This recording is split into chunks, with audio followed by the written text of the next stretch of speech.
Former President George Bush recently was interviewed by a German outlet, Deutsche Welle, and he was asked about the withdrawal of US troops from Afghanistan, something that Joe Biden has actually committed to and is executing. All troops and US personnel should be leaving the country by August 31st. But George Bush is not happy about it. In fact, it makes him very sad. And he explains why in this clip. Let's watch. It's unbelievable how that society changed from the brutality of the Taliban. And now all of a sudden, sadly, I'm afraid Afghan women and girls are going to suffer unspeakable harm. Is it a mistake, the withdrawal? I think it is. Yeah, because I think the consequences are going to be unbelievably bad, and I'm sad. And Laura and I spend a lot of time with Afghan women, and they're scared. And I think about all the interpreters and people that helped not only U.S. troops but NATO troops, and they're just.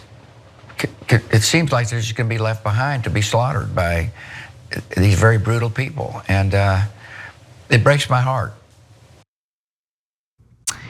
So it breaks George Bush's heart, even though we've spent $1 trillion in Afghanistan. We had been there for 20 years straight, and there was really no end in sight. So Daniel Bessner is here to help me break down the story. He's a historian and also a co-host of the podcast American Prestige. You can check it out anywhere you get your podcasts. And his first episode was actually about Afghanistan. Daniel, what's your first reaction to the clip we just showed? Well, I think the first thing that it's important to appreciate is that what Bush is essentially advocating is a permanent military force in Afghanistan that's essentially equivalent to the so-called Indian Wars that defined the United States' early history. And if you recall, even recently, someone like Max Booth was arguing that that's what essentially the United States should do in the world. They should do permanent military garrisons in the frontiers of empire. To what end is a little bit unclear. Sometimes you hear the type of liberal women's rights arguments made by George W. Bush. Sometimes you hear the security arguments that you need a base in basically Southwest Asia in order to combat China. And so there's a diversity of explanations that are given. I think Bush right there is trying to appeal to people and pulling their heartstrings. But what he's essentially advocating is a permanent military force, that the United States becomes the permanent imperial presence in Asia for now and forever. And in 300 years, maybe there'll be a liberal democratic regime that will mirror what happened in the United States 100 years ago, or what happened throughout the North Atlantic countries in the last 100 plus years in terms of women's rights. So I think that's important to recognize and not to get lost in the what he's literally saying as opposed to what he's structurally demanding, a type of permanent garrison military force, an endless war in Afghanistan to inchoate ends. It's unclear when women's freedom would be realized, when the liberal political economy, when the liberal constitution would be actually working, and things along those lines. So I think it's important to see what he's really saying there. Yeah, you're absolutely right about that. And it's clear that the military generals who had an incredibly negative reaction to Trump wanting to begin this troop withdrawal certainly believe that a permanent US presence there was the right way to go. But not only do the American people refuse to support that, from what I've read, the people of Afghanistan also do not want that. They saw the United States as an occupying force and that they wanted to get rid of. And so, what is it with former presidents, current US lawmakers who use various issues like women, for instance, or the treatment of various groups of people as the reason for invading or occupying a country, when also like simultaneously the US has decided to ally with all sorts of countries who are awful to their citizens. I mean, the example that's always used is Saudi Arabia because yeah, Saudi Arabia should be used as an example. I mean, they ordered the murder and dismemberment of a Washington Post journalist in Istanbul. Remember, that was Jamal Khashoggi, and Mohammed bin Salman was never held accountable for that. Biden said he would, he never did. So why do they think they can kind of get away with using these kinds of talking points to garner support for these forever wars?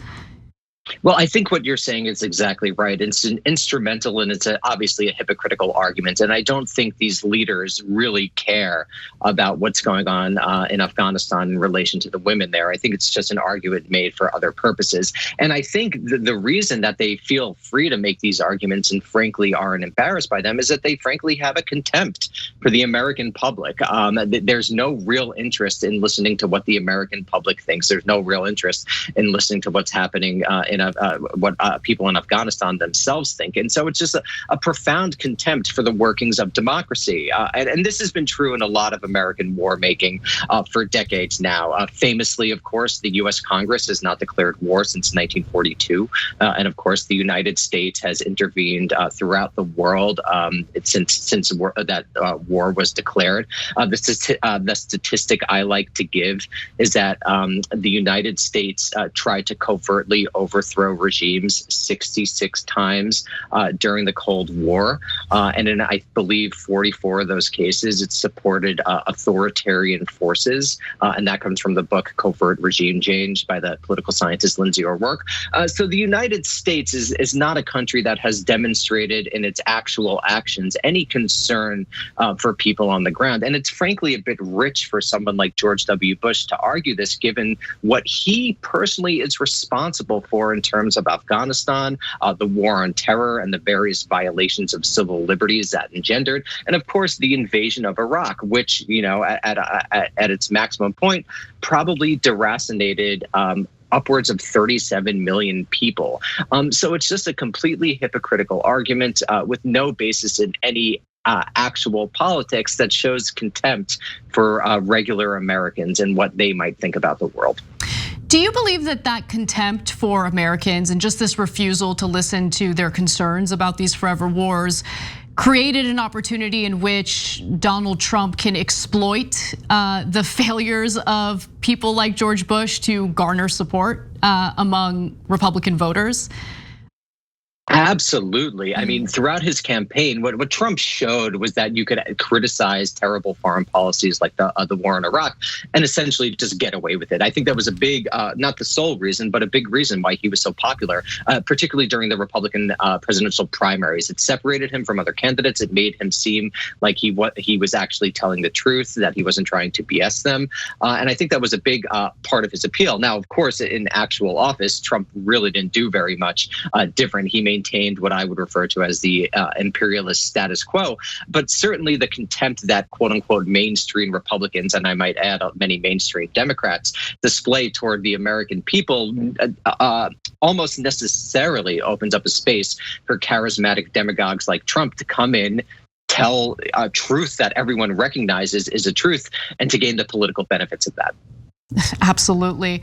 Well, even though even though Bush shows absolutely no remorse for that awful forever war, luckily Biden did follow through on this commitment to withdraw troops, and the U.S. marked one of the final phases of its drawdown on Monday of this week with the departure of General Scott Miller, the top general in Afghanistan, who was among the last of the American forces in the country. Now, going forward, what can the people of Afghanistan expect in terms of US involvement? They have kept open the possibility of using airstrikes in order to keep the Taliban in check, which is concerning. So there is that caveat to keep in mind. Also going forward, General Frank McKenzie, the head of the US Central Command, will oversee the mission in Afghanistan from his headquarters in Tampa, Florida, equipped to authorize airstrikes against the Taliban in support of Afghan security forces through the end of August. So as that story develops, if there are any changes in US foreign policy toward Afghanistan, of course we'll let you know. But so far, it does appear that Biden is following through on his promises and withdrawing the troops, and I do believe that's a good thing. Thanks for watching The Young Turks, really appreciate it. Another way to show support is through YouTube memberships. You'll get to interact with us more. There's live chat emojis, badges. You've got emojis of me, Anna, John, JR. So those are super fun. But you also get playback of our exclusive member-only shows and specials right after they air. So all of that, all you gotta do is click that join button right underneath the video. Thank you.